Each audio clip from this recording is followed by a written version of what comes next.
Silver futures. In this video we're going over my trade idea of the week and the day-by-day probability model. So let's start off with the technical analysis on the winner chart. We are in NUGT territory. We're off of oversold levels with the RSI.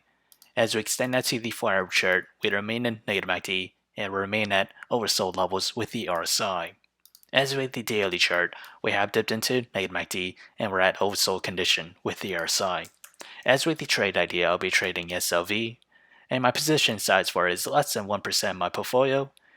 My long entry is at $20.25.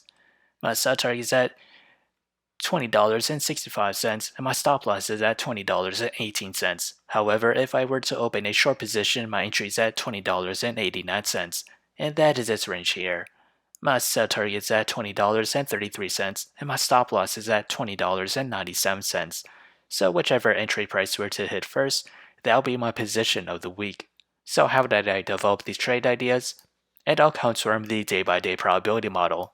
And as we progress to the 5th day, or wicked trading, silver futures has a 25% chance to climb between 1.5 to 3%.